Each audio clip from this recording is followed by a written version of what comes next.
How many people are on? They will start coming in. Okay. And welcome everybody who's coming in slowly but surely. It's Ari Rosenbaum here with that 4K virtual conference number 7. One of these days, I'm going to lose track of the number. It's just that's how I'm becoming. Um, we're going to do this again on November the 20th.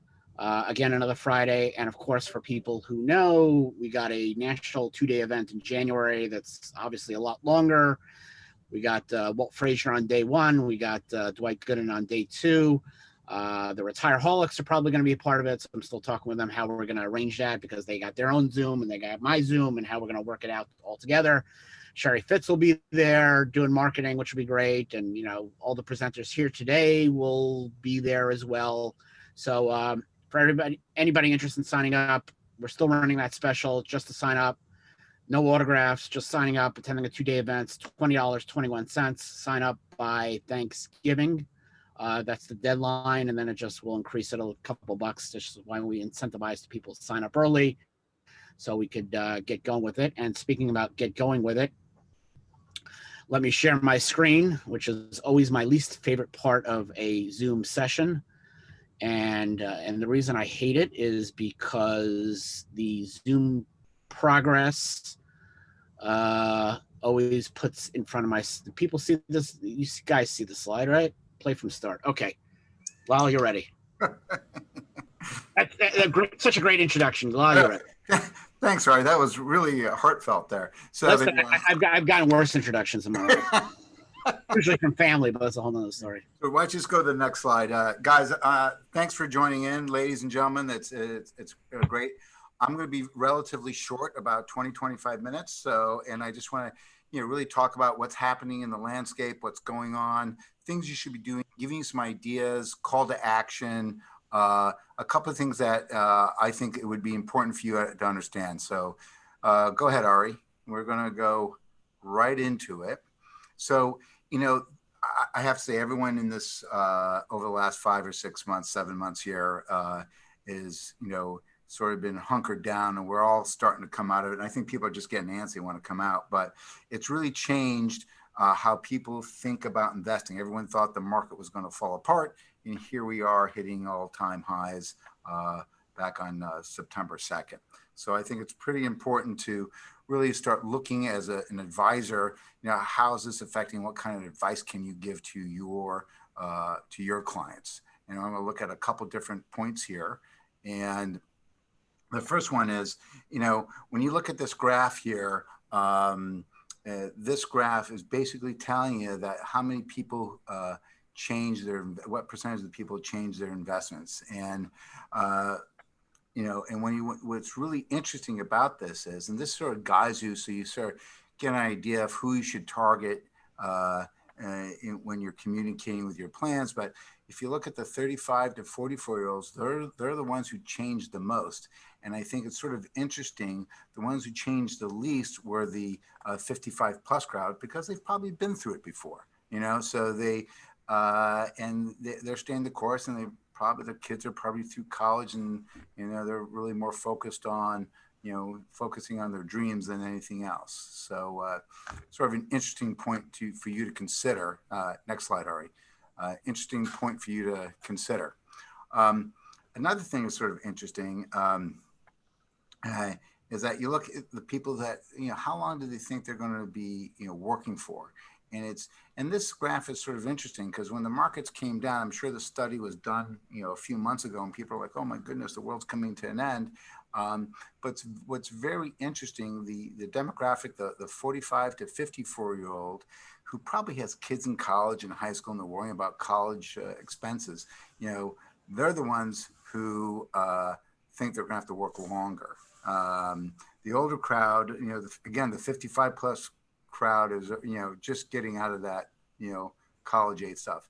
Interestingly, the 18 to 24-year-olds really think they're not going to have to work longer, and I'm a little befuddled by that. But it's a pretty interesting. So it's a good tool to use when you realize if you're speaking to a 30-year-old or a 50-year-old, this will give you some ideas, some questions to ask on how they feel about retirement if you're that kind of advisor that's going in and having those personal one-on-ones. So that's pretty important, just to give you some background. Keep going, Ari. Plan sponsors, they're going to be really focused on rebuilding their companies and really trying to get back out there, especially the restaurants and the retailers and stuff like that. They really need a lot of help out there. So, in the Department of Labor, we've got a Secure Act. We have all kinds of new things that came out to make it a lot, there's a lot more tools, and there's more tools coming with PEPs and stuff we'll get into in a second. And the one thing that I know when I speak to my clients and I speak to the advisors that work with me, is that they need more sources of engagement. People need more information. So let's keep going. You just want to think about that for a second. So we just, the whole point is here to make it simple, and keep going. I'm going to zip through this. Out there. So some of the things that, people don't understand, some advisors, and I apologize for the people who know this, from years ago, but there are people out there that don't understand it. But more importantly, plan sponsors do not understand the difference. So when I say that, the small business operator, the guy that has 10, 20, 30, 50 employees, he doesn't understand his fiduciary role at all. So they're going to want to outsource everything. So my, predilection would be that everyone, these small businesses want 338s, which means that they need someone to sort of take over that functionality. They do not want to be involved in that. There's very few employers that are going to want to be actively involved, unless they're a very large plan and they have an investment committee. That's a little bit different. But go ahead, Ari. So the number one thing I've read from all these magazines is this employee engagement, right? You really got to focus on how you want to go out there and communicate with the plans on different levels, to the employer, to the employee, and think about, how do you make it simple? How do you make it easy? If you make it hard for an employer to operate, if you make it hard for an employee to make decisions, there's going to be complaints. There's studies out there that the happier the employee, the more he stays. And the benefit of a 401k is one of the hooks that will keep them, in the plan if they have a lot of confidence in the plan. So you got to start looking at technology and things like that will help out. I'm going to show you some stuff on that later. Go ahead, Ari. So when you're communicating, there's different ways to communicate, right? You can segment it by age. You can segment it by really by time zones or whatever out there. But you got to think about being very productive about this. So if you have shifts, or if you have age or time zones, think about how, everyone's on a different point in time and journey. So you got to think about the message that you want to convey has to be to that group. So you want to make sure if you want to do the 55 plus group, that way what the message should be. So you got to find out, you have to be really somewhat relevant. So people are, a lot of people are under stress, so you got to come up with topics that will address their needs and what they should be doing out there, and how to get out of debt and how to do things. There's, all types of financial wellness products out there to help that. And then you have to give them really a lot of confidence, like send them messages on what they should be, and how they should be doing it, and really give them goals, right? I believe that people really need a lot more guidance out there today. And I think it's very important to make sure that you're constantly, I wouldn't say every week, but really reaching out to those clients out there as much as you can. And then the most important thing, I think, is technology. Since everyone's still hunkered down at home a good bit, at least for a few more months, think about how to communicate, to mass, to your clients, have a webinar, do something. I did a webinar for an advisor out in Albuquerque, New Mexico. He got a list of a bunch of plans out there from Mass Mutual. They're selling themselves, and I did a webinar for them out there, and he got a client out of it. And we sort of did a little bit of a joint webinar, and and it was tickle pink. He didn't think he'd get anything. He had a bunch of people sign up. People are looking for information, so be creative on what you're on how to get out there. Okay, Ari, next one. So I'm just going to talk a little bit about the future of the industry, the difference of MEPs and PEPs. I'm going to give a next slide, Ari. In give you a little bit, a 30,000-foot view. PEPs are starting in a few months, and I just want you to understand the differences. A couple pros and cons here. So a MEP is a multiple employer plan, and essentially it's a bunch of 401ks inside one big 401k, and there's two different types of MEPs. One's a closed MEP and one's an open MEP. A closed MEP is related people. So you have the dental, you could have 500 dental plans inside a plan. They're related. Or a chamber of commerce, which is a big thing these days. The chamber of commerce, they have members. So they by default, they're members of an association, so they can all have a closed MEP. And then there's open MEPs, and they're unrelated employees. And in a MEP, there are individual 5,500 required within those MEPs. And now what's coming up now is PEPs, pooled employer plans, right? So everything's under one roof, and it's just one 5,500 for the plan. That's okay, Ari. So the opportunities here, as whether it's a MEP or a PEP, and you really need to do a lot of digging to see what is appropriate, if it's appropriate at all. Sometimes a MEP or a PEP would not be appropriate. I mean, it's depending on the complexity of the plan design. But the bottom line, employers really just want help, and they don't want liability. They don't want to work on it. They just want to make sure that their employees are taken over. There's one question here from Michael. Lyle, do you think the auto enrollment could be impacted, increased perception for 18 that they will retire early? So I think all plans should have auto enrollment. And I think that's a great question from that other slide, Michael. That's a really good question. I think, there's a lot more information out there, and I think that they are just more aware. We've seen the studies where the millennials are saving more than their parents were. I think that has definitely impacted it. And oh, by the way, I listened on a conference call. You don't want to say the word retire because it's sort of there's a finality to that. So using the word retire, it's more like seeing your dreams or something like that. That's what people want to hear. They don't want to hear the word retire because they get a little funny about that. They don't want to retire. They don't want to, they think about death and things like that.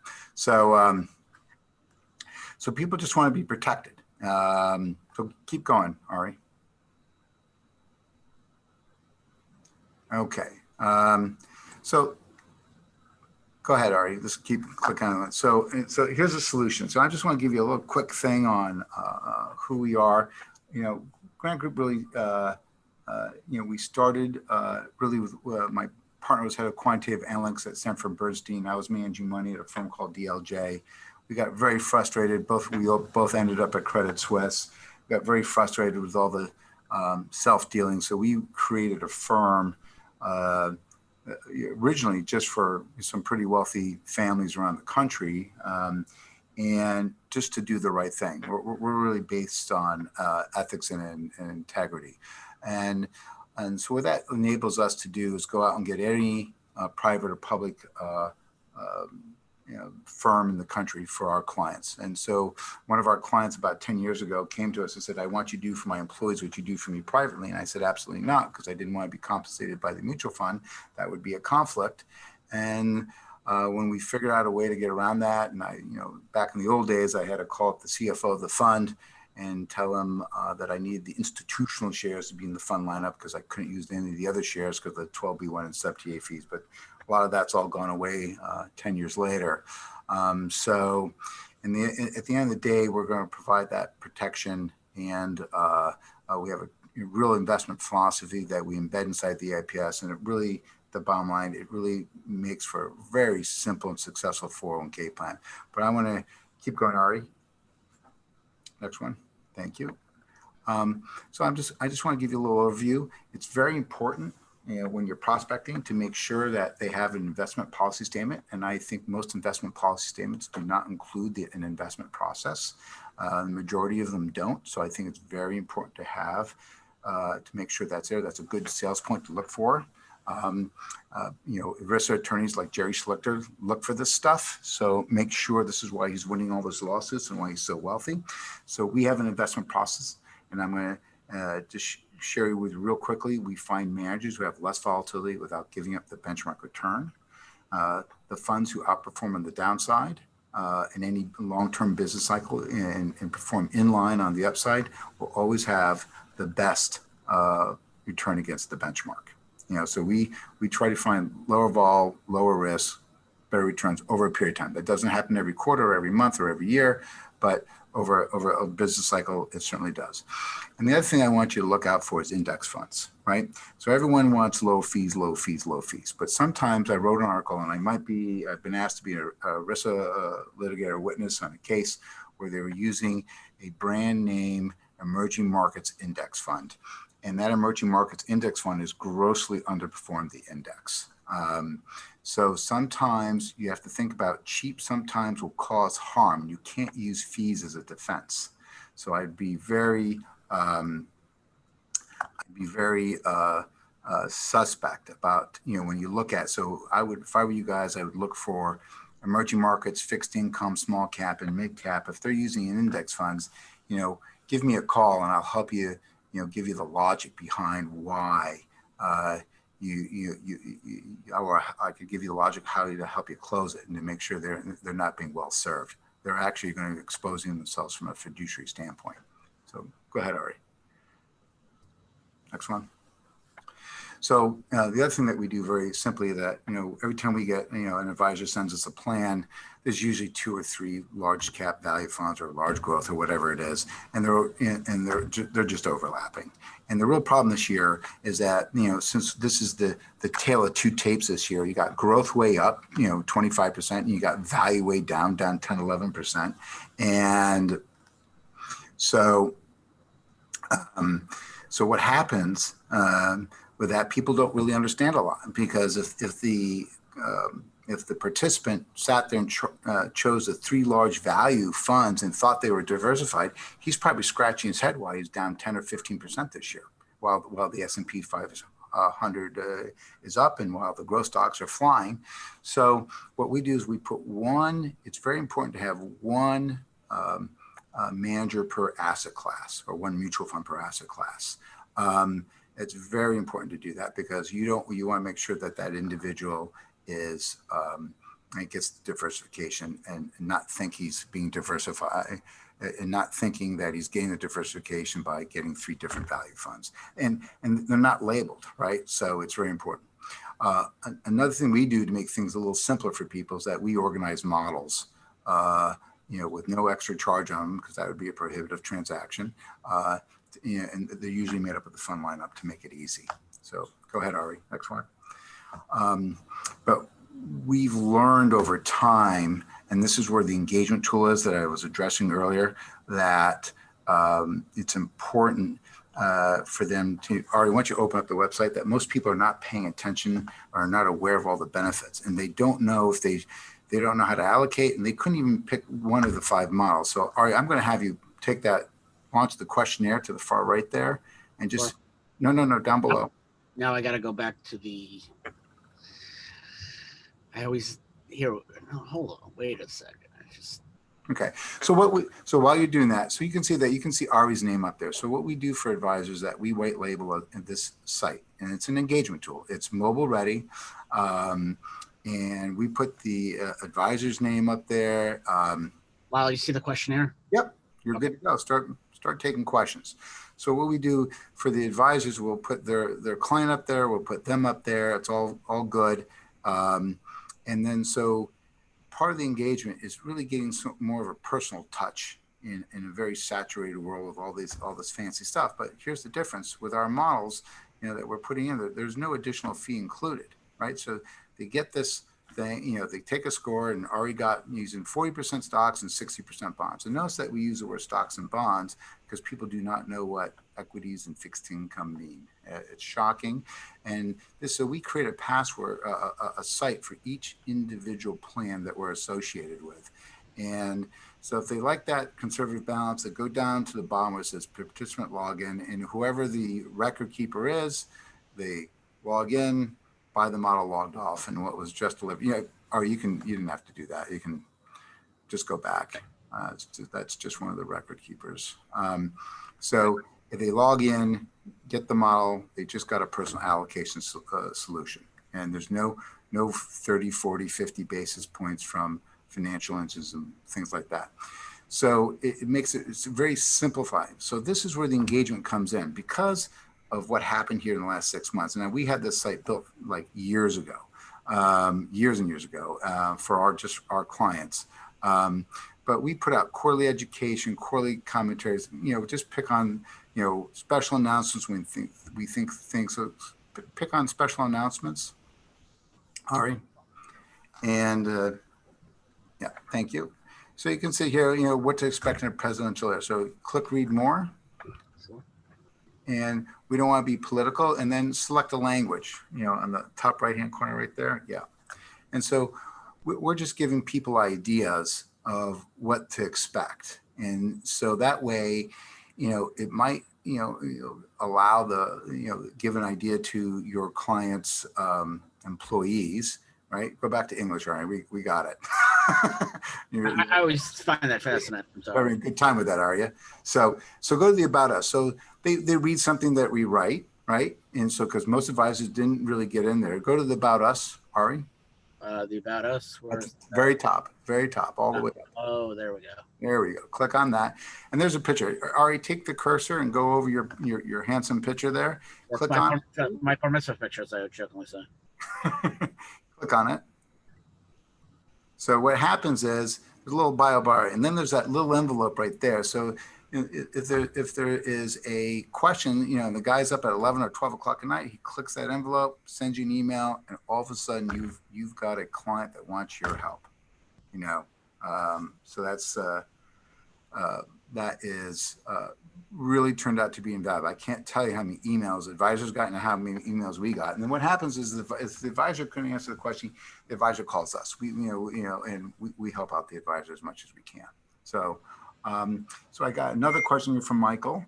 Well, what do you think of so-called managed risk funds that are starting to emerge in the marketplace for people at or near retirement age to avoid down capture managers? Well, the problem is that, whether it's, glide path funds or whatever it is, managed risk funds, they're assuming it's a one size fits all, right? So we like customizing things. We want the participant to call the advisor and really work on things, right? So with ours, they're, when they take the quiz, they are getting that personalized risk. So you can have a 60-year-old that wants to be 100% equities, and you can have a 30-year-old that wants to be 100% bonds. Well, if you go to all these different types of models or target date funds or whatever it is, they are all going to get the same thing. So especially with like target date funds as well, the 25-year-old and basically the 45-year-old have actually had the same returns. So I challenge anyone here to go look at any of the fund families out there, and you look at a 2065 fund and a 2040 fund, and the returns over the last 7 to 8 years are the same. So and so that's it. But managed risk is good. It just depends on who's providing it. So I think we're managing risk, and then we get the client to call. So the best way to manage risk is actually to have a conversation with the client. So that's how I do it. Greg Greenfield, Lau, are you also comfortable with designing customized target date funds? My partner and I have been talking about that because, we're not a big believer in target date funds in general, just because it's also a one size fits all. Jerry Schlichter is having a heyday suing everybody over these things. ADP, I think, is getting sued. There's all kinds of conflicts over these target date funds. Since we don't run a fund directly, so I think, depending on what we envision as a customized target date fund, it would still require a lot of interaction with the client. But I think it's something I think from a marketing standpoint, you almost have to do it. I think depending on how we structure a custom target date fund, but we're thinking about from a logic standpoint and how to do that. And still add value. We don't want to sell a product. We want to manage money. It's a huge difference out there in the street. So, all right, any other questions? And there's a blog there. You don't have to click it out. There's a blog that clients can sign up for. It's a pretty nifty site. I can tell you, we went from having several hundred, 400 or 500 people a month going on the site checking things out to thousands and thousands and thousands and thousands of people now at this point. I mean, constant logins. It's really pretty incredible. Let's go back to the presentation, Ari. Nice picture there, Ari. That's that Disney World the last time we were there? Yes, that's my son. The joke was my son, when he was small, he looked like Russell from the movie Up. So we got to see Russell at the Wild Kingdom there, the Animal Kingdom. So yeah. No, actually, I'm sorry. That's Universal from last year when we were at Dodger Stadium. That event, I took him to Universal. Sorry. So go back one. Go back one slide. Sure. Oh no, go for it. I'm sorry. Go ahead. Go for No it. problem. So, so at the end of the day, stay right there. So at the end of the day, GG has a map. We have and what's very interesting about this map is, to be equal to the PEPs that are coming. We have a 316Rs that will sign off on the 5,500 so the client doesn't have to. So when you look at the admin fees here, so you look at that light blue, it's 21 basis points. And you look at this was a plan of 3.5 million, 27 employees. There was 90 basis points built in for the advisor, and there's all kinds of extra things in there. We took that 21 basis points, you follow it to the right and go down, you see the same color schemes. We took the fees down to 36 basis points. Now, the real big thing here is that we went from having really a non-fiduciary to offering a 338 service in that fiduciary fee. So 1.1% versus 36 basis points in increasing fiduciary. But when you look at the green boxes, we also, added the 316, added the allocations, the models, and the client gets a site, an investment education site for them. And it works out pretty well. So when the client gets to understand how much money he should put away, then we come along and say, hey, here's how you should do this. And there's no extra fees on those models at all whatsoever. So go ahead, Ari, next one. Any questions on that? Okay. So the way we work it is, we're gentlemen, it's just one agreement for the client. So the advisor is always going to be protected.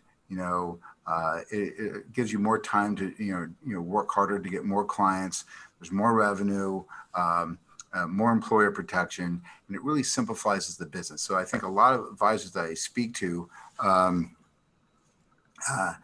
are, not understanding the business of being in the business. So I think it's a good point to understand how to run your own business for you, and to make it how you get the most bang for the buck, so you can increase your own revenues. Okay, next one, Ari. So here's a couple things to call to action. So a lot of employers are looking to move their plan. A lot of plans have not done any due diligence on them. So there's a lot of things. So I want to give you a couple points on what to look for to get an appointment. And you always want to ask a question that they say yes to. So would you like less responsibility? Would you like less work? Would you do you want a plan that will keep your employees with you, right? And they're always going to say yes to these things. So as they're in the habit of saying yes, that's when you ask for the appointment. So these are just simple things out there that you can do to win new business. And you can do that during this COVID. We've landed a bunch of new plans with a bunch of advisors, and it's been very effective. So next one, Ari, last one. So we'll go back one. Yeah, thank you. So this is how we work it. We have the MEP over here and the advisors in the middle, and then there's a client on the far side. So we don't really, we never talk to the client. It's always the advisor. If the advisor has a question, it comes to GGA. So we're really in partnership with the advisor, right? So we're the guys behind the curtains. The firm is here to help. I have a very good staff, knowledgeable, experienced staff to help with all kinds of questions, from plan design to whatever you need. And we are here to make sure that your client and you are protected. So is there any other questions? Oh, here, Michael.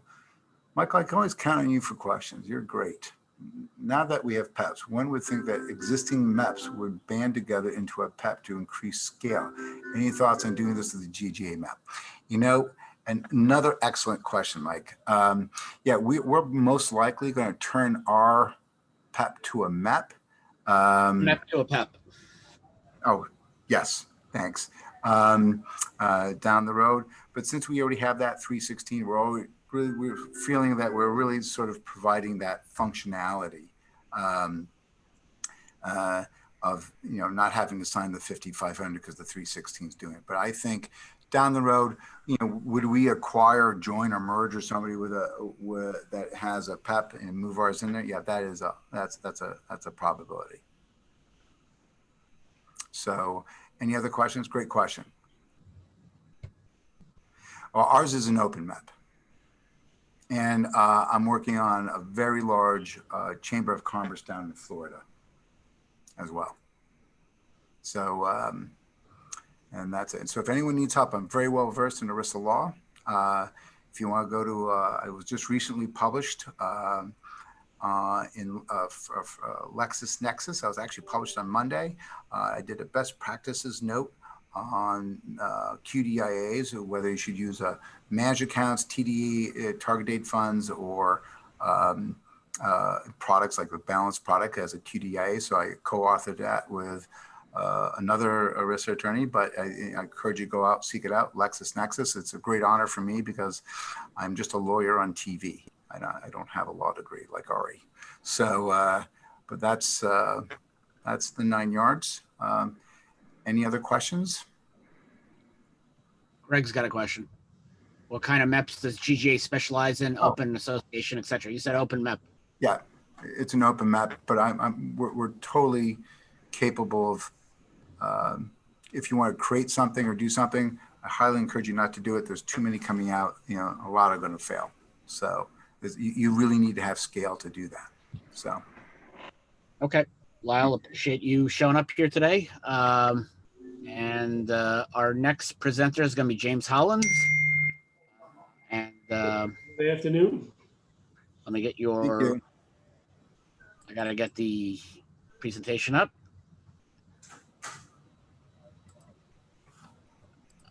One of these days I'll get this thing right. But of course, one of my fears is one of these days I'm just going to stop the conference and we're just going to, accidentally. And what are we going to do with our afternoons, Ari? Come on. We're all counting on. Okay, here you go, James. Great. Thanks, Ari. Appreciate the time. Good afternoon, everyone. My name is James Holland. I'm with Millennium Investment and Retirement Advisors. We're an RIA based in Charlotte, North Carolina. Our sole focus is in the qualified plan space, a bit unique because about 98% of our business comes from outside advisors. We work as a fiduciary in a whole host of different capacities, 321, 338, 316, depending on what the opportunity presents. We work with independent firms, large indie BDs, and anywhere in between. So one of the things we try to do is make sure the advisors we work with have as many tools as possible to compete in the space. Very much like Lyle said, we want to be that 401k back office. We do a bit of interaction, so we help not just from the program or product side, but also putting together presentations, doing the meetings, helping you find the prospects. So one of the things we've been working on with the folks over at Professional Capital Services and Russell Investments is put together what we call the Next Generation Retirement Program. As the space continues to consolidate via most recently BB&T selling to Ascensus, and now we hear Finley is also getting out of the business. So the administrative side is condensing. We see the wealth management side condensing for the folks who are looking to either grow their qualified plan practice or build it as part of a practice. Like Lyle said, you got to be able to scale it. So we want to work with our advisors to make it as efficient as possible, because obviously time is their greatest asset, but it's also the only thing you don't get more of. So when we put together the next gen program, obviously we wanted to work with some of the best in the business, and that's exactly what the folks over at Russell and PCSR. We want to make this as simple as possible for not just the advisor, but also the plan sponsor. So I'm not going to delve too much into it, Ari. We're going to hit the highlights. One of the things that we want to focus on, you go ahead and move forward, Ari. Yep. Obviously the disclosures, but here's how the different pieces work in terms of who's actually involved. Unique aspect here, fiduciary protection on two different levels. So Millennium does it on the plan sponsor level, and Russell will assume it on the individual level.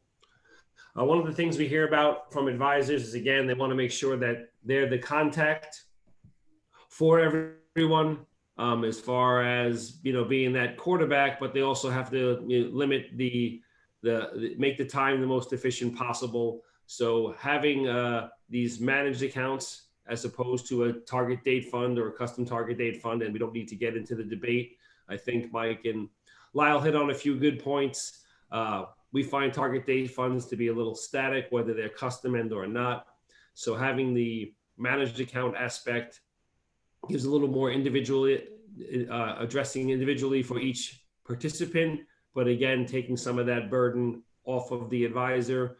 I know it's not a popular thing, and I usually get myself in a little bit of trouble, but the more we can do to remove the participant from any decision making, the better off they're going to be. The vast majority don't have any idea, as Lyle made mention, on how to choose. They don't make any differences. They don't make any changes because of either fear or lack of education. So if we can get them out of their own way and help protect them while offering the advisor some opportunity to enhance that relationship, that's what we're going to look to do. Go ahead, Ari. And again, it works very similar to any other program. While the MEPs and PEPs and all the other things that are coming out there are good opportunities, for some, we don't believe there's ever going to be a one size fits all. So we believe there's a way of running an individual plan for every individual employer in the same cost-effective manner, and while still offering the guidance and the fiduciary protection. Here is just an arc of what has changed as far as moving from the single managed target date fund to the multi-manager to the custom, and now to what that personalized retirement account or that managed account that we talked about. Go ahead, Ari.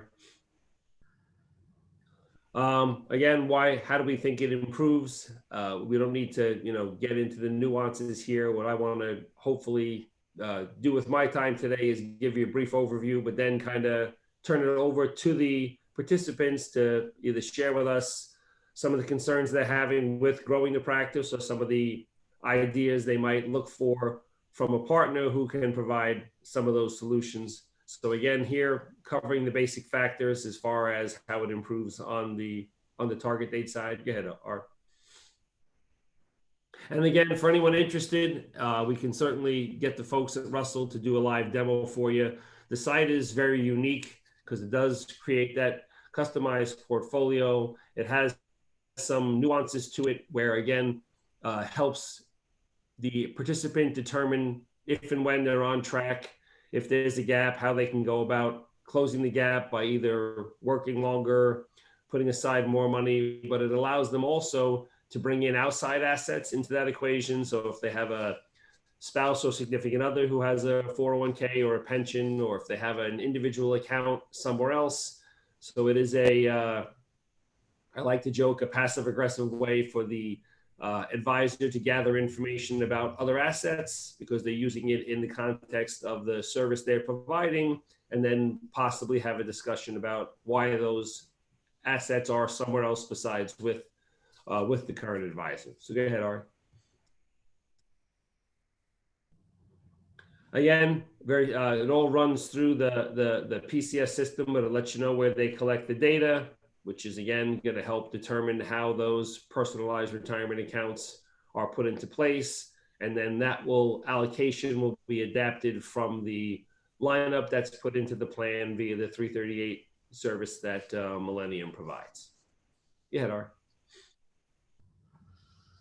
Some of the key data points, again, that they're looking at, which are the basics that the vast majority of people use, just tweaked a little bit with regards to the system. I think Russell might be the second largest DB provider in the space as far as from an investment perspective. They have a long history. They've even patented some of the processes they put in place. So this is a very detailed system backed by tons of professionals with years of experience. That just bringing it to the level to the individual advisor so that they can compete with some of the bigger boys as well. Yeah, Nar. Again, just a bit of an example in terms of how everyone is not the same, even given age. Everyone here is the same, but salaries are different, contribution rates are different, account values are different. So, trying to keep folks on track, making sure they understand the importance of the saving. The tool is very specific in how it can help advisors do that. It runs reports also for the employer so they can see who's participating, how their people are doing, so they can really go ahead and hammer home the importance of having the 401k be an employee benefit and not an employee burden. So it really is something that each advisor can use to speak to each of the participants, again, showing that extra value and that extra hands-on concern without having to be responsible for all the calculations and being able to do it on a more efficient basis. Yeah, Dar. Quarterly reports, again, provided to the plan sponsors so they can show about retirement readiness. One of the biggest conversations we see a lot of our advisors having now with employers is, again, people who are working at places because they have to, not because they want to, because they've never been on track or guided how to be on track from a retirement perspective. So it's a completely different conversation, one that energizes both the participant and the plan sponsor to try and find ways to enhance the program, which we believe the Next Gen program does. Yeah, Nora. Again, this is some snapshots of the website. If anyone's interested in actually seeing a demo, we'd be more than happy to have you walk through it, but it will go through the process again in terms of what they're looking for from an income, how they are, progressing towards there, and the changes that they can make to help them get on track if they're not, or maintain their positive performance. Yeah, Laura. There's no requirement from a participant interaction. Again, it works right through the PCS system. In the vast majority of plans we're running it's the QDIA, so it also covers that bill as well from a compliance perspective. Therefore, it helps each person make sure that they're on track, whether it's an income goal at retirement. Again, customized automatic rebalancing for that portfolio. A lot of people don't realize, obviously, as the market goes up and down, that when they started at, 60-40, 70-30, 80-20, 90-10, whatever it is, that doesn't always maintain because they don't always move in the same direction and they don't know how to rebalance. So having this, done for them is another benefit that helps take away some of the stress. Good, Ara. Again, that's the basics. I did see a couple of questions pop up. So Greg asked non-traditional assets. Again, Greg, these are all RICs, so they got to be registered as far as the investments go in terms of how we design the plan. The PRA system is not unique to Millennium. It's unique to Russell, so they do it on I believe, and again, we can have someone from Russell speak to it, their DB plans, even some other things along those lines. So right now, REITs would be available from a mutual fund perspective, but nothing from a PE or a currency at this point. Yeah. James thought it was an example of your asset allocation chart. I assume you provide the service. Yes, I'm sorry. Yep. So the models provide guidance from again, this was more generic, Mike, in terms of just kind of giving everyone the overview as far as that goes. But yes, we'll the services that we try to coordinate with the advisors, because again, we're doing it from the background, can work about the spend down or the decumulation as well. Correct. I know I kind of zipped through that really fast, but again, I wanted to spend at least a little bit of time seeing if there was anything not related to the next gen, just the advisors who are on right now, what kind of issues they're running into, concerns they're running into in terms of whether it be prospecting, converting, things along those lines. Because besides developing the programs, we want to offer that additional support to help people, not just from a program perspective, but also from a prospecting standpoint. I know Lyle talked about a couple of things which were great ideas. We do a lot of webinars and whether it's Microsoft Team or Zoom or Blue Jean or whatever's going on nowadays via SHRM chapters and working with local CPAs. There are a whole host of different ways of growing the practice. It don't have to be necessarily plan sponsor specific. This is a numbers game. So for those who are just getting started, it's a 5 to 7 touch business. A lot of people quit after the second touch. So we try to develop the program for our advisor partners to make sure that those drips continue so that they can, when the time is right, again, take advantage and be top of mind when the plan sponsor is looking to make that change, whether it comes from the CEO, CFO, HR. We have different communication pieces to keep in touch with all of them. So therefore, I want to just give the last few minutes to see if anyone had any questions, comments, ideas that they're looking to see if, hold water, or how do they move forward from a sales perspective. So I'll open it up to that, Art. Well, I just want to, mention that you will be in January at that 4K virtual conference, national virtual conference. I always have to show for that event, and you will be there and presenting.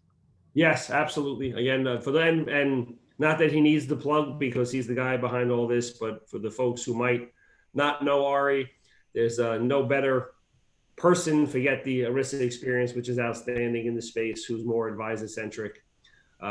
He constantly is making himself available, trying to make sure that, again, those people who are competing in the space have access to everything they need, like these programs here, access to, guys like Lyle, and I know the Mark and his group over at, help me out, Ari, FPS Trust.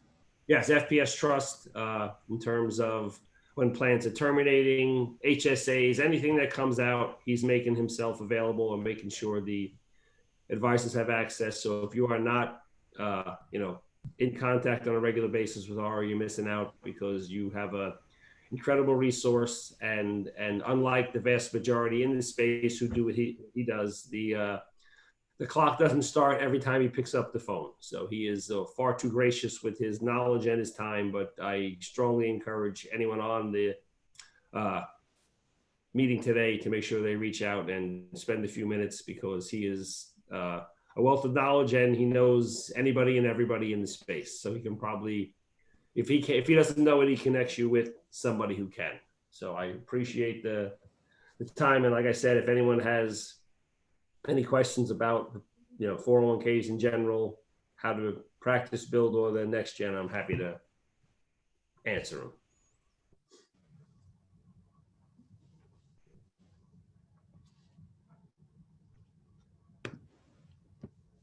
No, yeah. So does the Mike, it can work on the 403B side and the 457 side as well. Yes. Excellent question, and I appreciate Mike, who's a a loyal attendee and holding us all accountable. So and keeping everyone informed. So thank you, Mike. Appreciate that.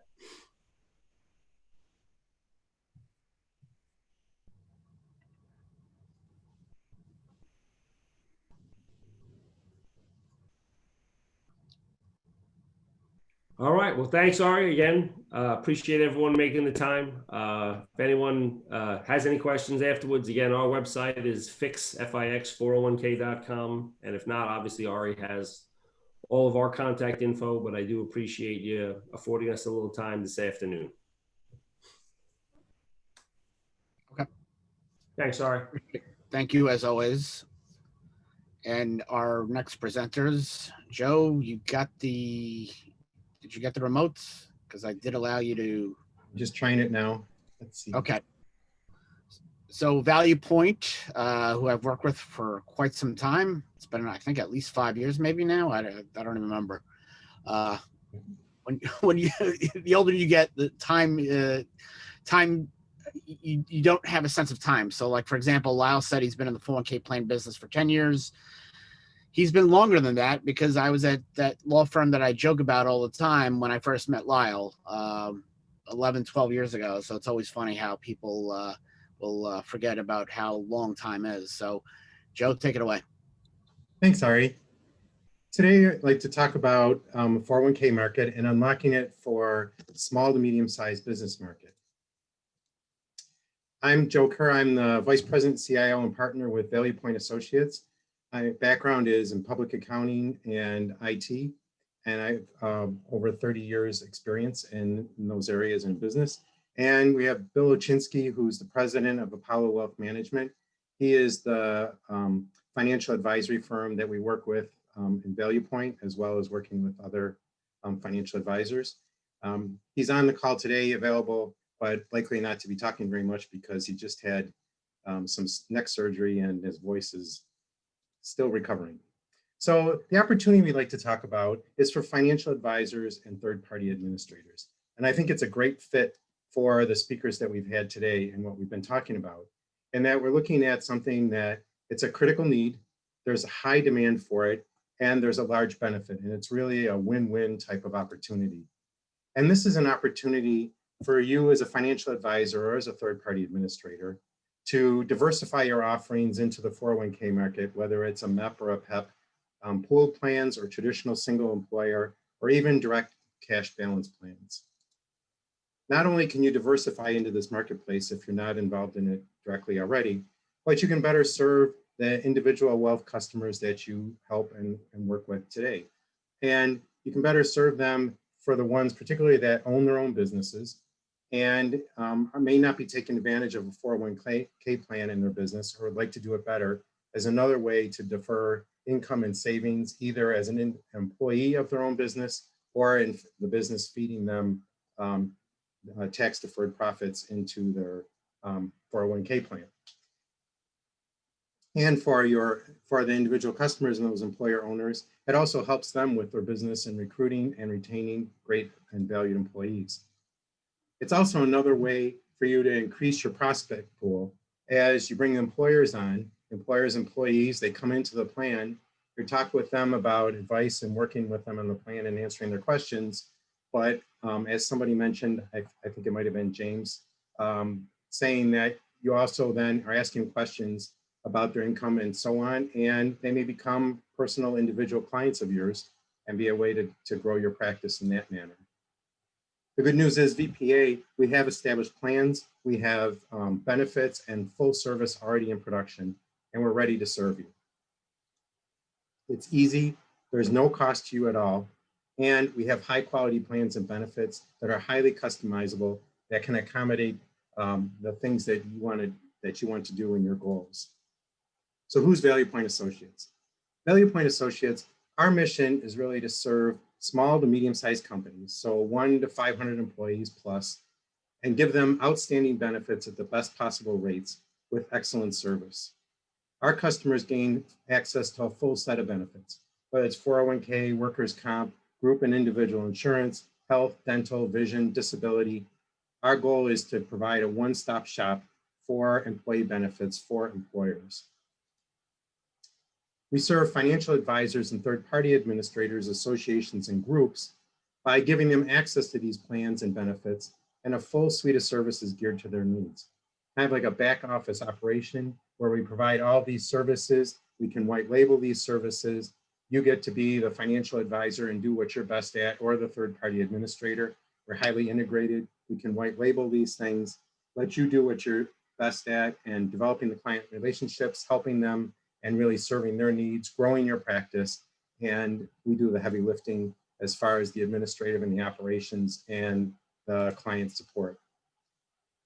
And through Value Point Associates, you can choose who you want the plan sponsor to be, what type of plans that you want to offer. You can be the RIA and choose what roles you want. You might say, you know what, I want to do all the RIA roles. I've got it covered, I'm set. Or you might say, no, you know what, I'd like to farm out the 338 fiduciary role or whatever to somebody else, whether it be Apollo Wealth Management and working with them, or if you have another group that you'd like to do that with, that's fine as well. And we deliver full service. So let's talk about the opportunity. Clearly, there's a critical need. There's 5.6 million employers in the US, but only about 500,000 of them have 401k plans. So where's the other 5 million employers? Most of these have 20 employees or less. And so you have 90 million employees that don't have access to a 401k. And as a result, it's very unlikely they're saving for retirement, because without the tools and the encouragement, we had a conversation about the auto enrollment and how effective that can be in getting people to save where they might not otherwise do so. All those things are missing without a 401k. Large benefits to this opportunity in that you would be able to, through Value Point Associates, you can offer not a 401k, but a full set of benefits to the employer. This gives them a recruitment edge and retention edge. It's a competitive differentiator and advantage to you in talking to individuals that own their own businesses and are looking to do the 401k. And yes, we include health, workers' comp, life, dental, vision as well. We have a question from Mike, who is asking whether we serve primarily small business. We have larger plan sponsors. We can support larger plan sponsors as well. And you know, the nice thing about our model is it scales really well.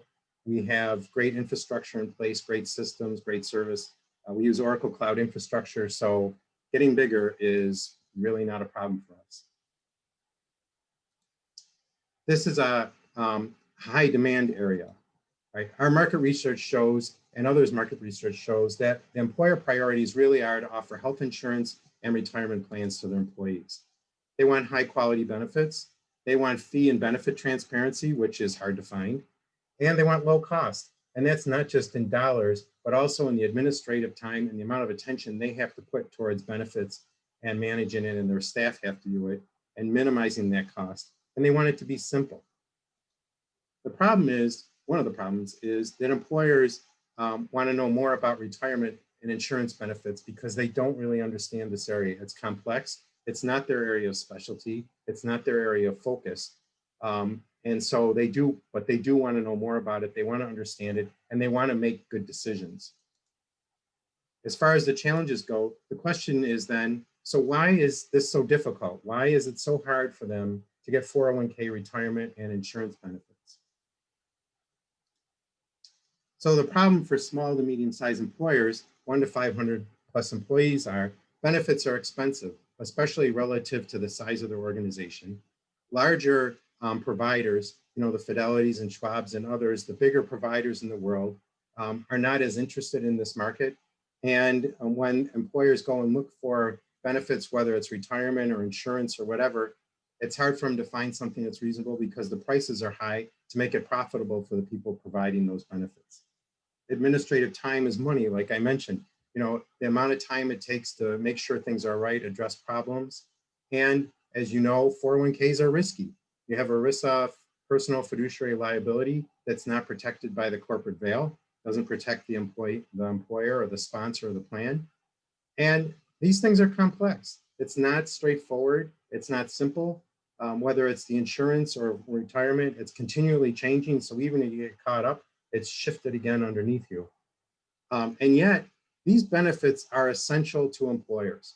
They're essential because they need to attract and retain them and help employees reach their retirement goals and have the benefits and the insurance and the protection they need to for their employees. So I have a question here. How do you address sponsor resistance over having all their benefits under one roof? Because they might not want to have all their eggs in one basket, so to speak. Like, that's a great question. The way we address it is our model is kind of a hub and spoke model, where we go for the best providers wherever they may be, and the best providers in terms of the ones that are going to serve our customers the best. And if those providers rather start not to be the best choices, we unplug them from the back end and we plug in new ones. That's easiest in the insurance benefits area, because you look for proposals from multiple places, you choose the best ones. As things come up for renewal, you work on getting them the best choices. For the 401k, Bill at Apollo Wealth Management for our sponsored plan is continually, quarterly looking at them, making sure we use Vanguard funds, making sure that they're the lowest fee, highest performance. And if those things start to drift, we look to change. So I think is that you're not really in one basket, and we're always ready to pick you the best provider. So this is a big opportunity for TPAs and for financial advisors. And as I was talking about, it's ideal. There's a critical need out there. There's a large benefit for everybody, and there's high demand for providing these values and services. The regulatory environment, as you know, for 401k and for insurance, and encouraging employers to provide these benefits and making it easier to do so really has really improved and become more flexible and more encouraging for doing these things. The pooled 401k plans is a good example of that. This is a big benefit to you. You can expand and diversify your financial advisor and TPA firm offerings to include the traditional 401ks, the MEPs, the PEPs, the pooled plans, plus cash balance plans. There's no charge, no cost to you. You can grow your assets under management, whether that's from the 401k plans that you bring in under the employers, or the wealth management contacts that you make in the individual employees that become your personal customers. And you can share in insurance commissions if you meet the licensing requirements. You build client relations, and then you can focus on what you're best at, building client relationships, working more with groups of individuals than on the one-on-one, and really helping them grow and helping the firm diversify and attract better employees. And that's really helping them reach the retirement goals and meet their insurance needs, which is huge because there's just so much need out there right now. So if all this sounds like a lot of alphabet soup, 401k, MEP, PEP, 338 fiduciary, ADP testing, all that kind of stuff, which is understandable, or whether it's something that's a piece of cake for you, our job is to help make it easy. And we do that in several different ways. Value Point, we're in production. We're set to scale to succeed. We can grow, we can add, and there's no need to reinvent the wheel. I think both James and Lyle alluded to, in order to do these things, it's not easy, and you need to have size in order to be successful and to scale. We have this in place. It's not necessary to reinvent it. And we provide the support you need from the sales cycle all the way through participant retirement. So if you're talking with an employer, they have questions about how the 401k is administered or services or whatever, we can get on the call with you and help you out in providing it in that information, or providing marketing material and so on. Our website is a great resource that can be relied upon as well. We provide excellent customer service to everybody, to the RIA, to the employer, participants, the TPA. We're in the cloud, we're mobile. We are where you are. We are where your customers are. We're accessible. We have a full range of sponsored plan type and RIA service options, and we offer a one-stop shop for insurance and retirement benefits. As I mentioned, we use high quality national benefits and service providers, so we get the best value and the best services for our customers. Mike asked the question, is the 401k plan an open MEP, PEP, or an individual to each sponsor? So Value Point has a plan that is sponsored by Value Point. We can provide the services, or we can accommodate you bringing individuals that that want a MEP or a PEP, or it really, I guess in short, Mike, the answer is it's individual to each sponsor. You get to choose what it is and put it onto the platform. We make this easy. As I mentioned, knowledge and experience. Amongst the partners and our providers, we have over 100 years of experience in this area in administering Taft-Hartley, 401k, the IT, the infrastructure, the administrative services.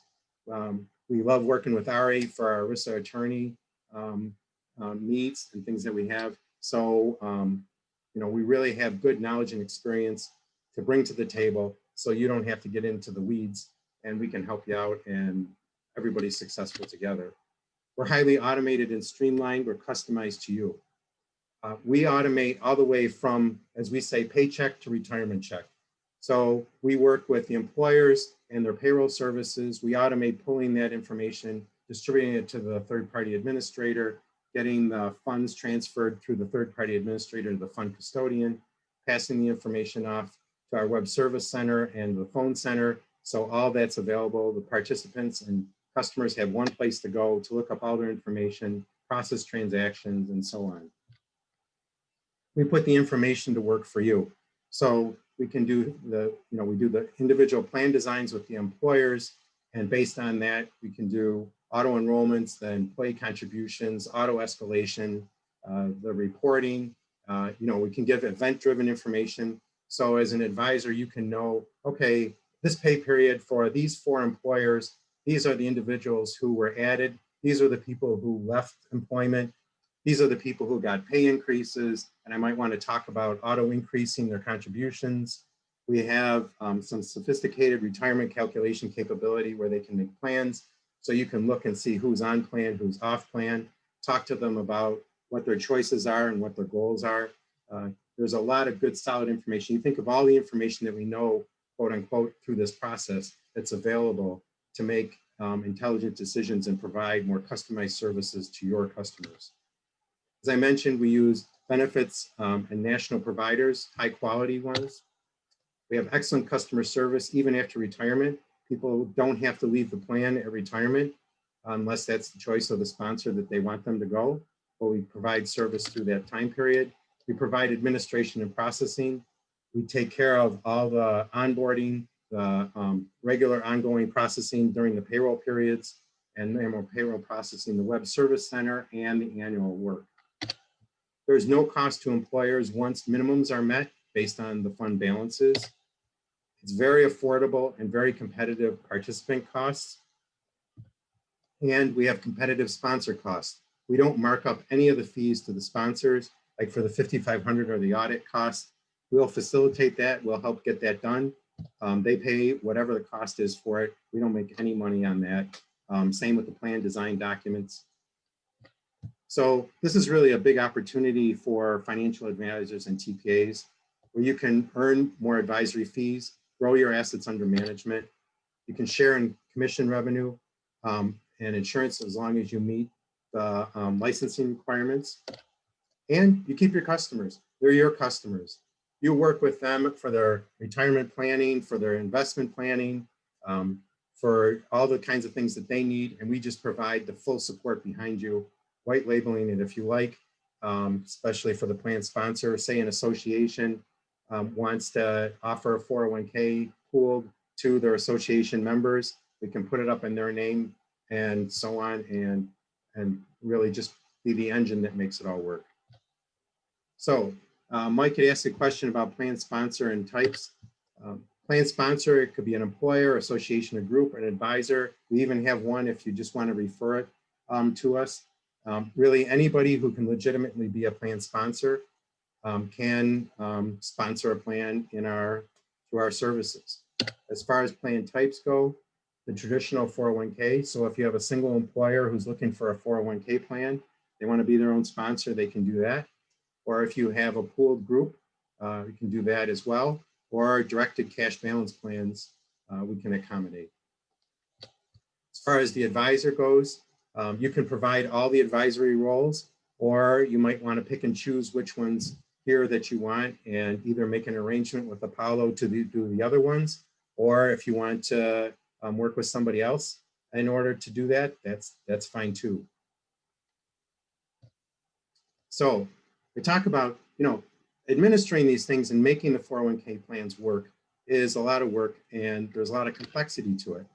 Three main areas for a 401k and having the 401k operate is the onboarding process, the ongoing process, and the annual processes associated once you've chosen your sponsor and your plan type. The onboarding involves getting the employer registered and set up, plan designs for the employer or for the overall plan. Introduction to the payroll service. As I mentioned, we're highly automated.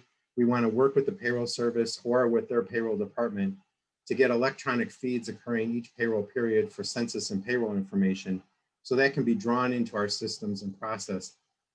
Our goal is for an employer, they don't do any more work than they would do for normal payroll processing. Payroll service, we work with them to set up a data exchange if they're not one of our payroll service providers already. And we work with the employees, initial communication, sending them the information to opt in or opt out based on the plan options, explaining to them that their employer has joined a plan. These are the things that they have available to you. We partner with a financial advisor and the communications they want to send, welcoming the individuals to the plan and telling them about the services that they provide. Ongoing, there's a lot of work each pay period where there's the payroll process. We get the contribution and deduction information, census changes, deal with people coming on and off the payroll, passing the information to the third-party administrator who updates the records, sends the money to the fund custodian, and updating all of our systems so that our web service center, our phone center are all up to date and current as when the employees check them, as well as communications, reporting, and analytics. On an annual basis, you have the regulatory 5500 form, the audit, there's government and employee reporting, and you have all the compliance kinds of things that are required. Then you have general service from VPA and our providers, as well as the financial advisor services.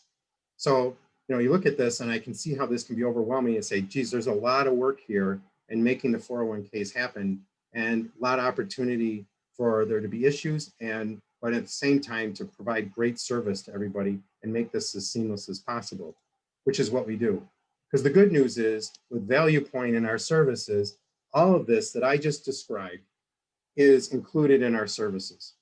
The services that I mentioned that don't cost you anything as a TPA or as financial advisor, that don't cost the employer anything once minimums are met, and are very competitive for participants and the sponsors, and the sponsors only pay cost.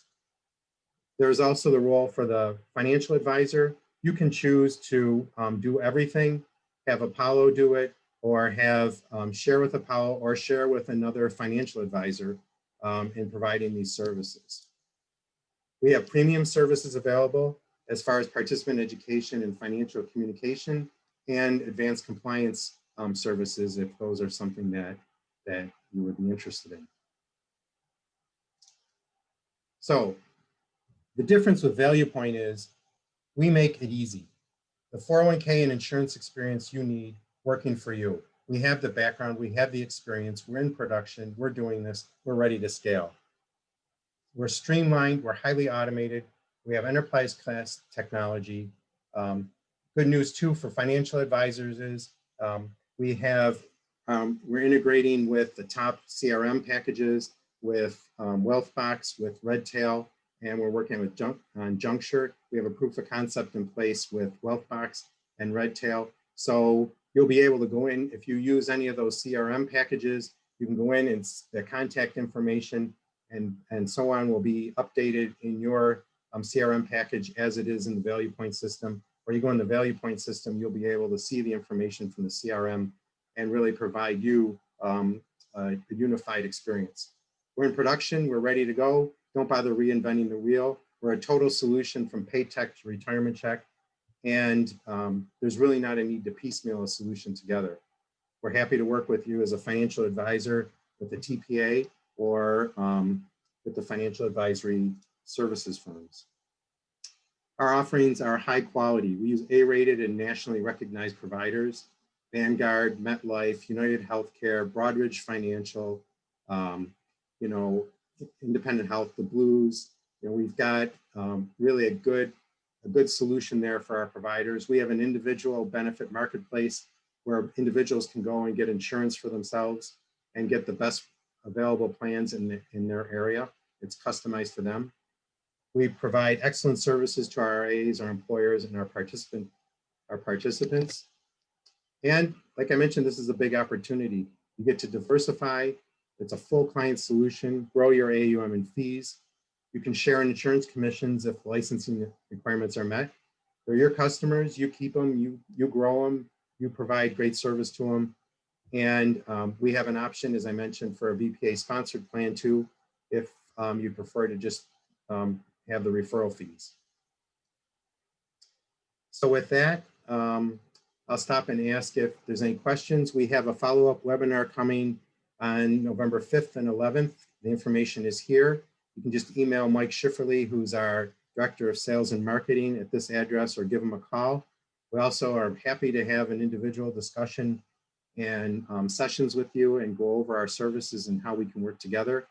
The webinars will get into more detail how it works and show you our web service center, the services that the employer sees, the participant sees, the RIA sees, and the payroll services. So you get a good sense of, in more detail, of the services we offer.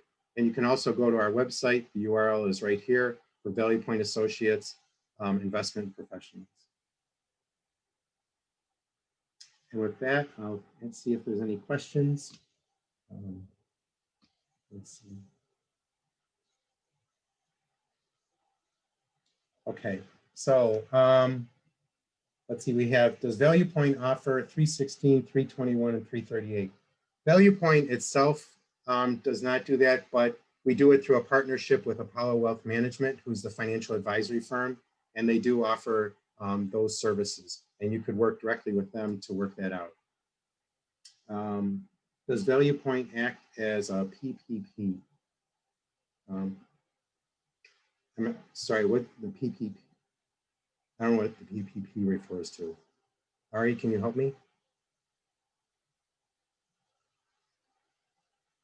Oh, the payroll protection, the payroll protection fund, you know, the, in terms of right. From the COVID. How did I miss that? Payroll protection. Yeah, that would be through our payroll providers. The payroll service providers would take care of that. We'd be able to provide them information they need, but the payroll providers, our partners, would do that. Oh, pooled plan provider. Oh, pooled employer plan, pooled plan provider, PPP, that PPP, okay. Pooled plan provider, if you're running a PEP, you need a pooled plan provider. Joe, we've discussed that. Oh, yeah. So Value Point does offer a pooled plan that employers can go into, where we're the plan sponsor, so they don't have to be the fiduciary. We have the individual plan SPDs for each of the employers. We provide all the services like I described, and Apollo is the financial advisor for that. And we do pay a referral fee for anybody. So if you have a single employer that would want to join that, you can do that, or they can be their own plan sponsor. Does that answer the question?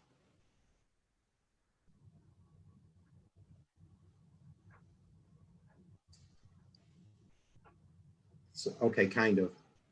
So I don't know if you want to elaborate or we talk offline. Oh, fiduciary. For fiduciary, we're the plan sponsor for the pool plan, so we're the fiduciary for that.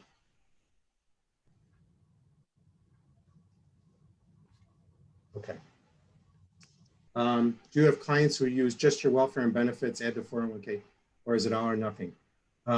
Great question, Mike. So we do have clients that are just looking at us for the insurance or using the insurance and not yet for the 401k. And you're right, yeah, they can come in either through the 401k and grow into the insurance or vice versa. It's not an all or nothing proposition. We welcome everybody.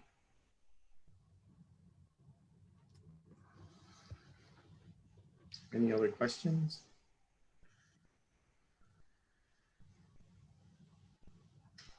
Okay, so I appreciate everybody's attention and really good questions. And like I said, contact myself or my information is on the top slide, or Mike. If you'd like to follow up, we'd be really, happy to talk with you and see where the opportunities are. Thank you. Thank you, Joe. I'm going to start sharing, I assume, the screen. Here we go. Okay. I'm going to be the last presenter, of course. Get you in before 2 o'clock, which is always nice to end early. Always reminds me of Hebrew school on Fridays when we were always let out early because of Sabbath, but that's neither here nor there. Let me just try to share the screen. So 2020 feels like it's never going to end. To me, this is the year that is like no other. It started off badly.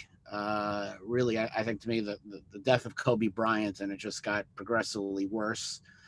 And, COVID and obviously with what was going on in the country in terms of what happened in Minnesota, election, so many deaths of baseball Hall of Famers, Tom Seaver, Gibson, Killebrew, Al Kaline died, and Bob Gibson and Lou Brock and Joe Morgan, and it just, just doesn't seem to end.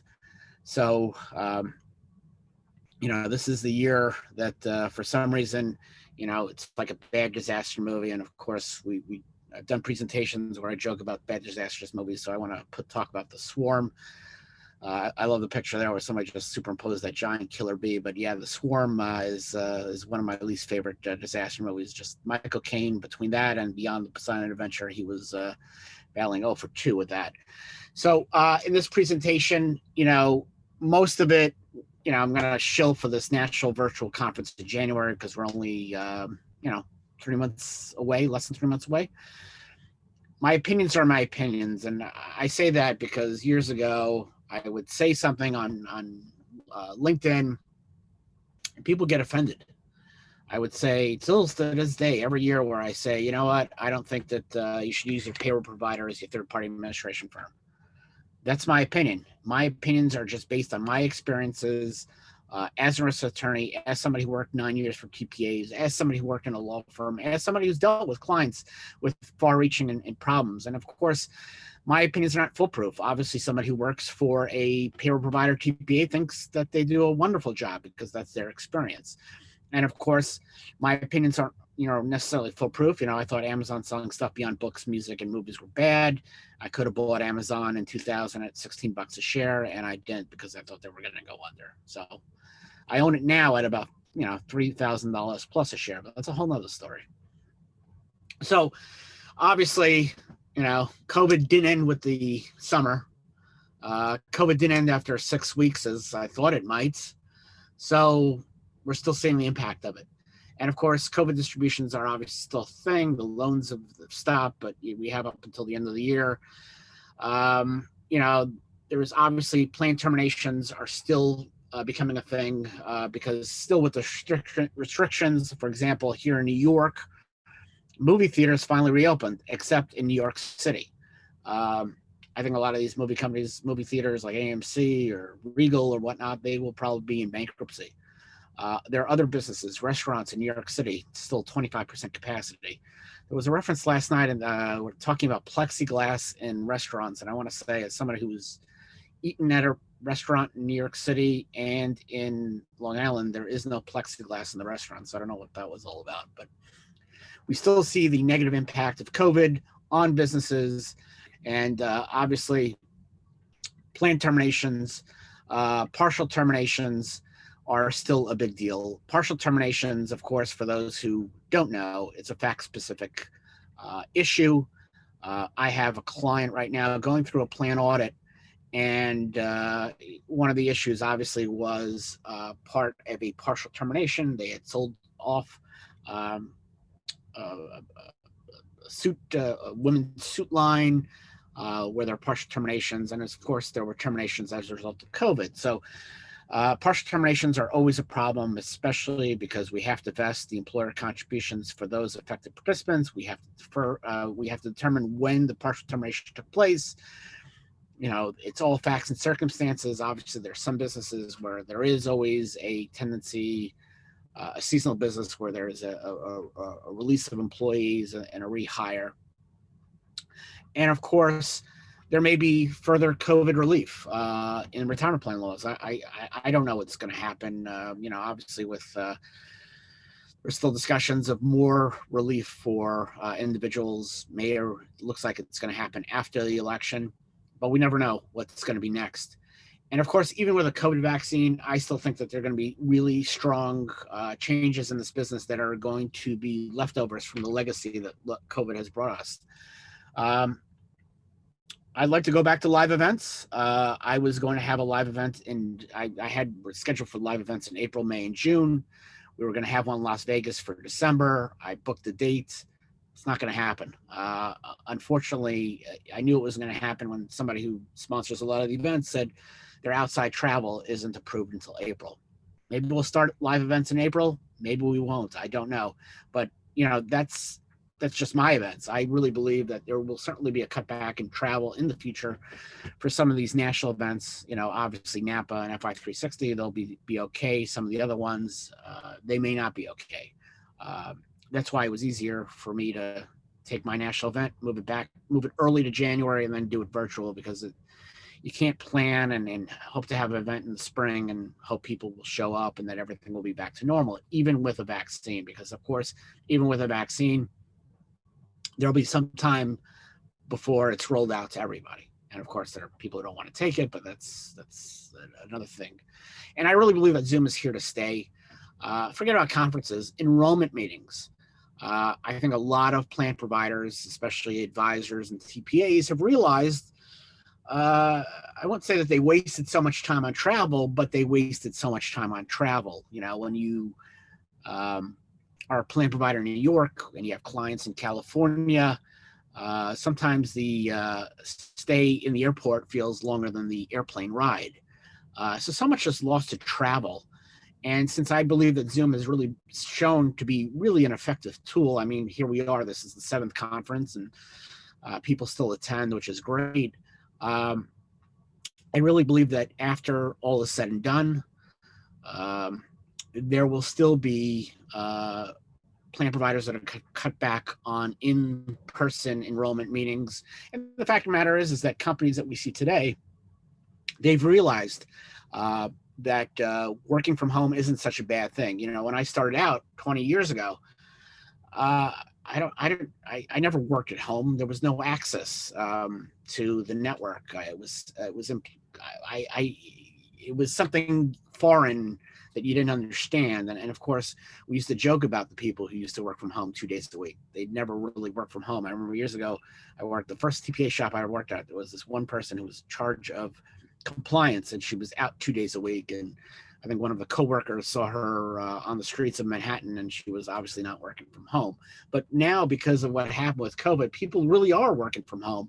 And I had that 401k virtual bunch yesterday with Teresa Conti from Sunwest Pensions. And she said, listen, she realized that people can work from home. And, in terms of finding candidates, they are finding remote individuals, hiring people around the country. So that's also another effect that we will see with COVID. And of course, the DOL fiduciary rule. And of course, this is a part of the presentation from the last conference.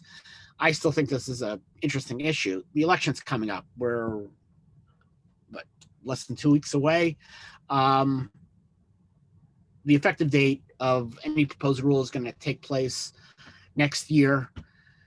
We may have a change of administration. If we're going to have a change in administration, I think it looks like more than 50%. Maybe it's a 52 or 53% chance that there'll be a change. There'll be a President Biden. And if that happens, like with what happened 4 years ago, the new rule will not get implemented. if there is a change in the White House, because I believe that Biden comes into office, they're going to withdraw it, and you're going to see something stronger. And of course, it will take 2 years to get that going again. And they will bring up another new rule in 2024, right in for another presidential election. Somehow the DOL likes to pontificate and then takes some time to put these new rules in play. And of course, the ESG DOL rule, the administration has taken a negative view of the ESG funds. It's really all politics. Again, this is another point where the future is really dependent on the election. If Biden wins, guidance is going to die a quick death. I always think that the outrage on the side is really just politics. When you think about it, there's so few assets in 401k plans that are actually invested in ESG funds. It's not a popular menu item on fund lineups because it's a sector fund. And to me, I've never been a big fan of offering sector funds in 401k plans. Maybe a real estate fund, maybe some technological, it's just an interesting, concept that the government took such a strong line against funds when they're not really popular at all. And of course, PEPs. For those who don't know, PEP was an Archie comic book title. It started out, I think, as a superhero line, then it became an Archie book, and I think it died in the mid '80s. But of course, as discussed in the previous presentations, pooled employer plans, such a strong interest in them. But we have seen these before in terms of open maps. To me, PEPs are just essentially open maps with just the Department of Labor coming finally to their senses, but not really. It was up to Congress to pass the Secure Act by finally allowing what is essentially an open map with a pooled plan provider. It really won't be the game changer some people are making it out to be. I had spoke to quite a few plan providers to set up a PEP on my own, have like a mega PEP, and have advisors bring me assets so that they don't have to bother with setting up their own PEP, because I think that that's one of the biggest problems. And a lot of these large providers aren't going to offer it. I talked to one of the biggest ones there is. They were more interested in offering a small market plan solution because they believe if they price it incorrectly, a PEP will cannibalize their business by offering a cheaper rate for micro plans. But the problem is PEPs are all about collecting assets. Joe did a great review of that, and the idea that you can start one on your own, it's a very daunting task. And Joe was right. Why reinvent the wheel? Value Point, it's a great example of somewhere to go and park plan assets. You do have an audit exemption that is far more generous than it is for a MEP or a single employer plan. It's 1,000 or 100 participants per employer. But the fact of the matter is 90 to 95% of these PEPs will fail. Instead of your own, consider partnering up. Value Point's great. Granite Group. See what's out there. I might create one as an attorney, maybe one or two. We'll let you know eventually if that's ever going to happen. Again, people are very wary, especially on the TPA side. I understand advisory firms. We're all ambitious. The problem is ambition gets the better of people. And there'll be quite a few advisory firms who think that they should have their own PEP because they could have it on their name and it's all about branding. But the fact of the matter is that if they don't have the assets, it will fail miserably because the audit will just kill them. And I also think from a marketing standpoint, unless a PEP had substantial assets from the get-go, and the fees were extremely low, you can never make PEP as that cost-saving solution. To me, it's more of a fiduciary solution. I think Joe, in his presentation, really showed that using Value Point, for example, is more of a value in terms of fiduciary protection and parking your plan with somebody who's just going to take care of it. So I see it as kind of like a concierge service more than anything else. And of course, if a plan over time does reach that $100 million of assets, then it might become a cost-effective solution. But until then, I don't really see the cost savings. But I'm not like good buddy, JD Carlson from Retireaholics. He's adamant against PEPs. He just doesn't understand why go for a PEP. What does a PEP offer that a single employer plan doesn't? I have trepidation about PEPs. I think they could work out, but I always like to tell it like it is in terms of what I see the problems that people are going to have by pushing for them. So I don't think every advisory firm should have it. Locked in companies is going to have one.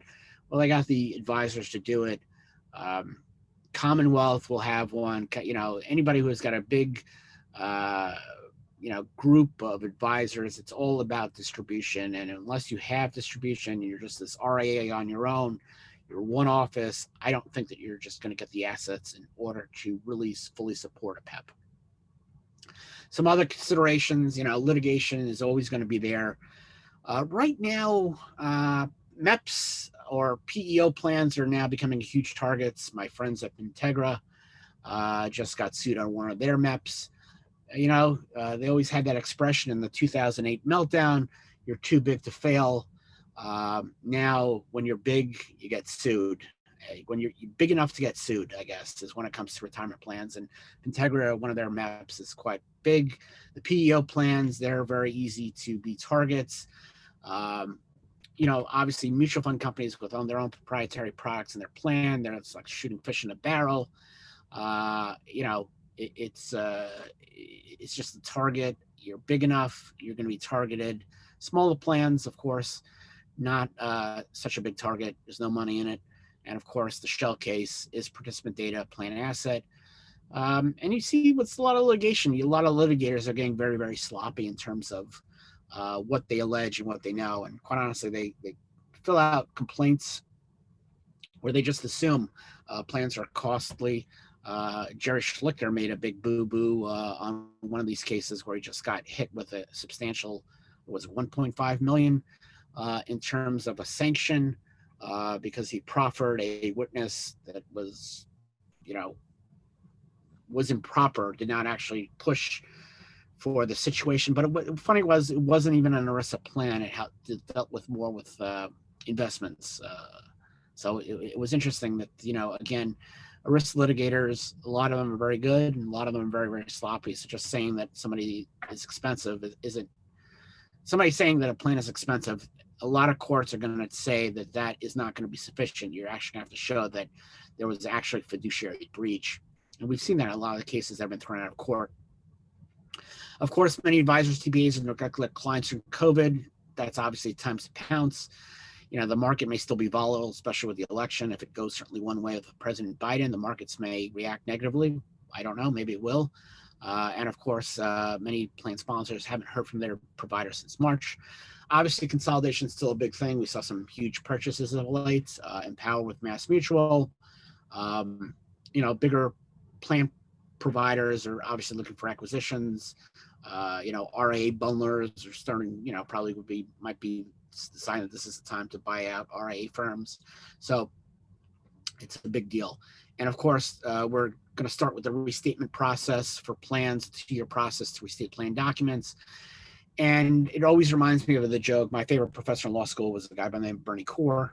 And he used to joke, I took bankruptcy courses with him, and he used to joke that the reason the bankruptcy laws are rewritten every few years is to give bankruptcy lawyers business. And that means that anytime there's a restatement or a mandatory amendment, us ERISA non-litigating attorneys need to eat too, which of course is a line from the movie, The Outlaw Josie Wales.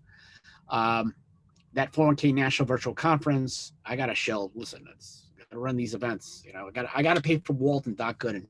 But anyway, it's a 2-day event, different from this event, which is, now ever since the last few months, it's been 2 hours. There are going to be 2 full-day events. We're not going to start too early because we're going to have advisors on the West Coast, and it'll be kind of not nice to ask them to wake up and start at 6 a.m. Just, let them get a couple hours of sleep. I don't get sleep, but let them do. Unlike this event, which is short in nature, it's going to run like a national event would have if we were live, like we were in Disney World back in March. We're going to have guests, athlete guests. Guest day 1 is Walt Frazier. For those who don't know, Hall of Famer with the New York Knicks, NBA championships in 1970, 1973. More importantly, right now, he is the TV voice of the New York Knicks, which they claim is a professional basketball team in New York. But ever since Dolan bought the team, they haven't really been that professional. And of course, the last time I went to a Knick game, my wife was working at a firm with these nice, great tickets right behind the backboard, behind one of the nets. And it was a game, Knicks Clippers, because I'm a Clippers fan. And about 25 feet away from me, that's when Charles Oakley got arrested right in front of me. A lot of fun. Guest day 2, the very first guest of the very first, that 401k conference, Doc Gooden. He was at our first event at Citi Field in 2018. He'll be back again for day 2. Doc is, I would love to say he's a close personal friend, but he isn't. I just meet him a lot often. I meet him more than I meet members of my family, and which is, they're obviously more, Doc is obviously more successful. But presenting people, this is not a full list because people are adding day in, day out: PCS, pension insurance, 401k Jake, Nationwide, Mass Mutual, Sherry Fitz on marketing, GGA retirement, Millennium, Value Point, many others. Yours truly. For people who know Dan Venturi from a lot of my events with 401k Reboot, he's a 316 provider / GPA. He'll be there. Sign up is $20, 21 cents for the early bird, extra for autographs. If there's anybody interested in presenting, it works a lot cheaper than a live event. It's $1,500, and if you want an hour presentations, that costs more money, but it's a lot of fun, very entertaining, and I'm looking forward to it. And the Retireaholics, I've talked to JD; they will be involved somehow. We'll try to see how we could get the technology aspect of it, because they have, if people know, I know quite a few people who attend the events, Mike and Greg. They have their Zoom, I have my Zoom, so it's a question of who's Zooming who. I knew that there was going to be an Aretha Franklin joke in there. But so what? Let's dance. Caddyshack, another one of my favorite movies. It's all ball bearings these days. Of course, everybody knows my contact information, because they get emails for me about 2 or 3 times a week. Mike has some questions. A lot of advisory firms have a lot of office space in high rent locations. Do you think it'll be back to normal after the pandemic, with advisors returning to those locations? Are those locations dead? Somewhere in between. I think it's somewhere in between. Funny, I was speaking to an advisor in New York City, and he was at his office at an advisory firm. So I think a lot of people, it really depends on location, really depends on rent, and really depends on if the government is going to have further relief. A lot of people are moving out to the suburbs. It's a fact. We've seen quite a bit of an exodus from New York City. It may not be as dead as President Trump said last night, because I was actually in Brooklyn I was in Brooklyn on Wednesday at King's Plaza, which is there's a store there that my wife likes, and I think I'm more in King's Plaza now than I ever was as a kid growing up in Brooklyn. But New York City isn't dead, but as Fletch would say, it's extremely sleepy. So we'll see what happens. Last question he's got here: besides MEPs that combine into PEPs, do you think that there are many other markets in particular where PEPs will flourish?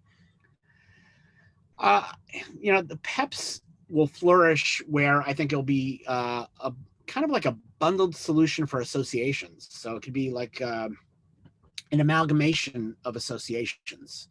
If somebody works with local chambers of commerce or other local businesses, let's say, for example, New York City, you take like an association like my father belonged to, the Electrical Contractors Association, and you also have a client you also know some people at the local Nassau County Bar Association. Maybe you do a PEP full of associations.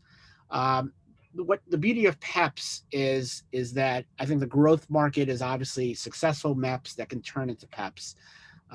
Value Point's a perfect example. GGA, with their MEP. Those are obviously going to be the successful PEPs because they already have assets from the get-go. They're just going to convert it. And all they have to really do to convert, in my opinion, is you're going to need a pool plan provider that's registered, and you're probably going to have to just change the plan document in terms of the name plan administrator and some sort of documentation and a provision. It'll be probably a simple plan amendment. So that's where I see where the, I think there is growth. It's really, again, it's a game of distribution. And that's all, a lot of what we do in life and in retirement plans, distribution, mutual funds. Their job is distribution. How do we get our funds into the hands of plan participants? And so I see that as PEPs. It's, it's all about asset gathering. How do we distribute these PEPs out? I was talking to a TPA yesterday, and the joke was, you always hear these great ideas for MEPs. Oh, I got this relationship with a payroll provider. They got 3,000 clients. I'm gold. I'm going to sell this PEP out. And of course, 2 years into the PEP, they got like 2 adopting employers. It's not easy to sell a PEP. No, I've not seen the Bees. I've not seen the Bees movie. I didn't even know that it's a Bees movie. So I'm going to have to look that up. There are a couple of disaster movies I haven't seen. I still haven't seen Orca. And what was the movie with the roller coaster? I still have never seen that one either. So I'm really slow with movies these days. It's just, you ever go on Facebook? Death of Ocean View Park. Yes, thanks, Mike. I think that was it. I love when people say that they stream this and that on Facebook of all the shows they watch. And I'm like, how do you guys have time? Especially now with the World Series. But I will say that if you haven't seen the Borat movie, I already seen it. And you guys should see that movie. Very, very hilarious. Not as good as the first one, but kind of different. And if you do see it, the allusion at the end of the movie, to another great Hollywood movie. You'll see it and you'll notice what movie they're referencing it to. But it's a great homage to a very, very great movie from, I think, 1994, around that time, or 95 or whatever. But anyway, please sign up for that 401k Virtual Conference 8, which you can see the links on Twitter and LinkedIn. That'll be November 20th. And then, of course, that 401k National Virtual Conference, starting at $20.21. Go to that 401ksite.com. You can pay by PayPal and sign away for that, because the rates will rise for, right after Thanksgiving. So I appreciate everybody attending. Everybody have a great week and a great weekend. Thank you so much. Take care.